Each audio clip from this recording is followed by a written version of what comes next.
Shabbat Shalom comunidad, bienvenidos a Hablemos de Torah, hoy con Parashat Tetzaveh y con el ingrediente adicional y especial de que es Shabbat Zahor, Shabbat en el que leemos sobre lo que sucedió con Amalek y Dios ordena que se borre la memoria de este pueblo de la faz de la tierra.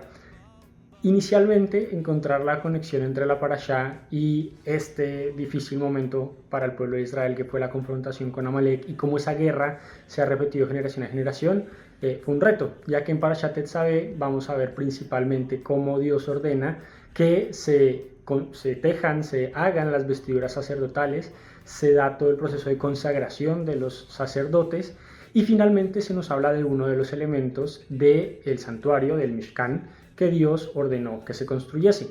Y allí hay una cuestión muy interesante. En la parashat anterior, en Parashat Terumá, vimos cómo se tomó esa donación de los hijos de Israel para construir el Mishkan y también cómo se ordenó que se construyeran los elementos propios del tabernáculo. Sin embargo, hay uno de estos elementos que no se menciona en Parashat Terumá y se va a mencionar hasta esta parasha y al final. Es decir, primero se nos va a mencionar todo el tema de las vestiduras sacerdotales y de la consagración de los sacerdotes, para luego hablar de este elemento del santuario, que no es otro sino el altar del incienso, el Mizbeach HaKetoret. Este pequeño altar que, a diferencia del que estaba afuera, en los atrios del Mishkan, donde se hacían los sacrificios de animales, en este solo se quemaba incienso y estaba en el lugar santo, frente a la cortina, entre la mesa de los panes y el candelabro. Y es muy interesante que solo hasta ahora se mencione esto.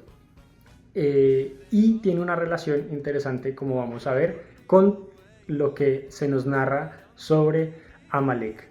Sobre el incienso hay muchas explicaciones sobre cuál era la importancia de este mandamiento, ya que hoy en día no hay templo, no hay este lugar y no está este altar, digamos, dispuesto para hacer cumplir esa mitzvah. ¿Qué se debe hacer hoy en día? Al respecto, los sabios y a través de los años, el judaísmo ha evolucionado para mantener esas mismas mitzvot vivas a través de otras prácticas. Por ejemplo, el tema de los sacrificios, hoy en día lo emulamos y lo recordamos a través de las tefilot, de las plegarias, de los rezos. Pero con el incienso no pasa así, ya que este es un mandamiento especial. Este incienso tenía que estar preparado con unas características únicas, no podía ser quemado ningún otro incienso extraño. De hecho, hemos visto en parashot anteriores cómo eso puede llegar a ser un problema.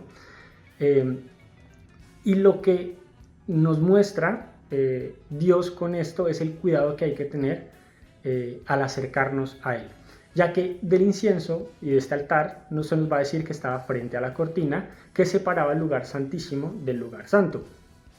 Y de este lugar se dice que es el lugar donde me citaré allí contigo, le va a decir Dios a Moshe. Le dice que cuando se está ordenando sobre cómo se debe quemar el incienso, que debía arder todo el día, y en la mañana y en la tarde Aarón tenía que volver a encenderlo porque era el sitio del encuentro. De ahí enseñan los sabios que precisamente cuando Moshe necesitaba acudir a preguntarle a Dios por alguna cuestión, se acercaba a este lugar, no entraba al lugar santísimo porque ahí solo se entraba una vez al año, sino que se ponía hacia la cortina, mirando hacia el lugar santísimo, pero teniendo en medio el altar del incienso que estaba ardiendo todo el tiempo. Y de ahí los sabios nos enseñan que lo que se procuraba con este altar, o la función más esencial que cumplía, era precisamente que hubiese una separación, hubiese algo que estuviese en medio de Moshe y la presencia divina misma que estaba en el lugar santísimo, por una cuestión de Irat Hashem, de temor a Dios, no temor como miedo, pero más como una reverencia y el tener respeto por las cosas de Dios. Es un símil también con lo que pasó en el monte Sinaí, el cual se cubrió con una nube, Dios descendió allí y habló con Moshe. Lo mismo cuando Moshe pide ver la presencia de Dios, que éste le pone en una roca y lo cubre. Moshe no quiere ver tampoco directamente a Dios. ¿Por qué? Porque hay una cuestión allí de respeto. Dios, el creador de los cielos y de la tierra, si bien escoge a un pueblo para sí, le da el estatus de su hijo, lo ama, exige también de su creación que haya respeto por él, que está por encima de todo. Sin embargo, como vamos a ver, hay un pueblo que no tiene ese mismo respeto que sí tiene el pueblo de Israel hacia Dios.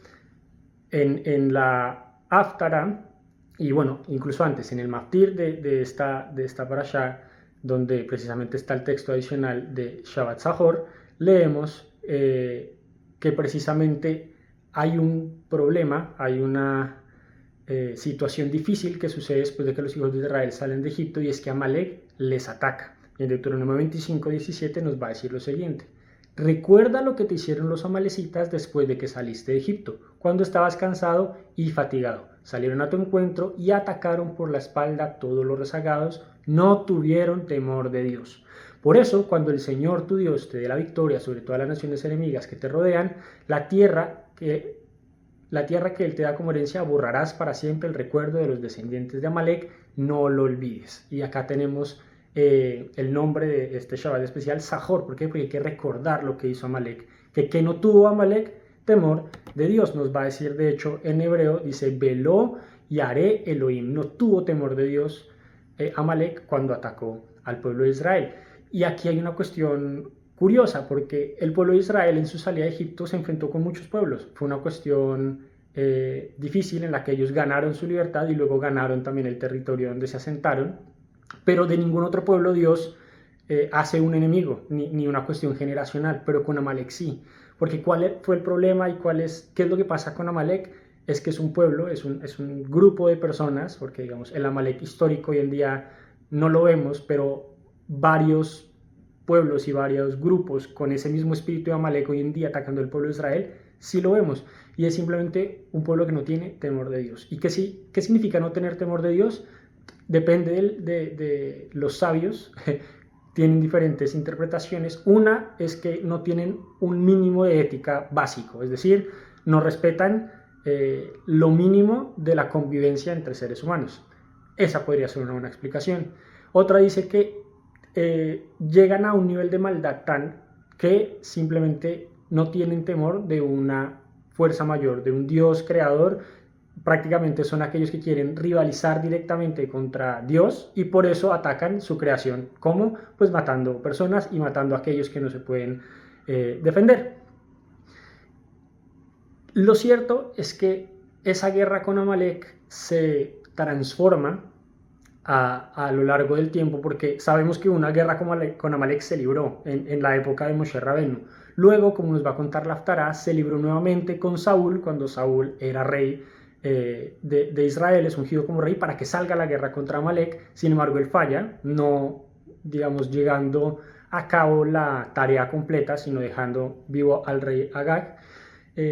Y de este texto, curiosamente, en la Haftará se nos va a decir lo siguiente. En el capítulo 15 de 1 de Samuel, versículo 2 dice: así dice el Señor de los ejércitos, he decidido castigar a los amalecitas por lo que le hicieron a Israel, pues no dejaron pasar al pueblo cuando salía de Egipto. Hay nuevamente un resurgimiento de este conflicto entre Israel y los amalecitas, y Dios pide del rey Saúl que salga a la guerra. Falla, como ya sabemos, pero nos muestra una cuestión muy interesante, y es con lo que quisiera que cerráramos y entendiéramos, y es que pareciera muy antagónico que en Parashat Tetzaveh, que hablamos de cosas tan sagradas y de el temor a Dios como materializado en el servicio del templo, en el Ketoret, cosas muy santas, y de los peores malvados, que serían en este caso los amalecitas, aquellos que no tienen temor de Dios.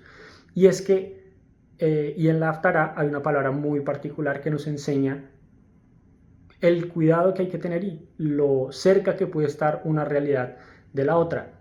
En el versículo 2 en hebreo de 1 Samuel 15 dirá: Ko amar Adonai Tsebaot, así dice Dios de los ejércitos, Hashem de los ejércitos, Pakati et asher asa Amalek le Israel. Dice, he tomado cuenta de lo que ha hecho Amalek contra Israel.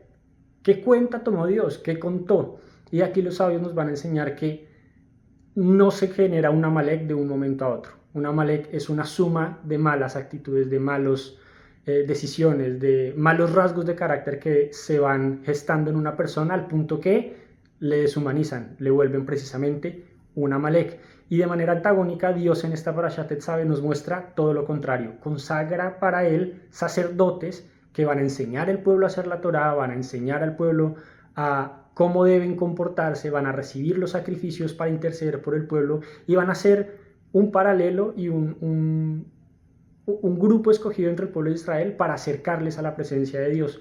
De la misma manera, Dios escoge al pueblo de Israel como un todo, como una nación de sacerdotes, Mamlechet Kohanim, Goy Kadosh, y le hace contrapeso a esta fuerza que hay en el mundo, que o puede llegar a ser muy mala como lo fue Amalek, o puede llegar a ser santa como es el plan de Dios. ¿En qué está la diferencia? En lo que nosotros hagamos, en cómo nosotros decidamos, en cómo damos esta batalla generación a generación, porque Dios no lo permita, cualquiera de nosotros desviándose del camino del Eterno podría llegar a ser un Amalek.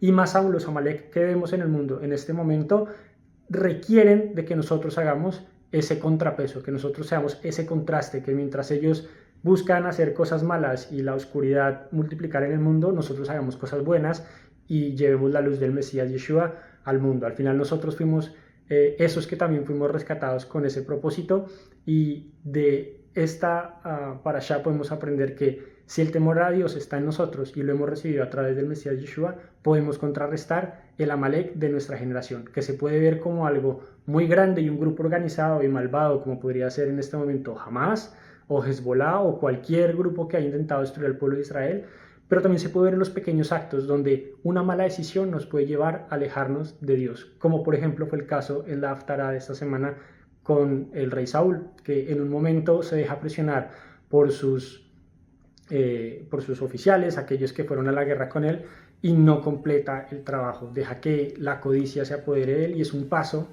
que da quizá en la dirección incorrecta. Quiera el Eterno permitirnos aprender de esta parasha a santificarnos, como es el deseo de Dios, así como lo hizo con los Kohanim, y alejarnos del mal y de esos Amalek que pueden estar surgiendo en medio de nosotros.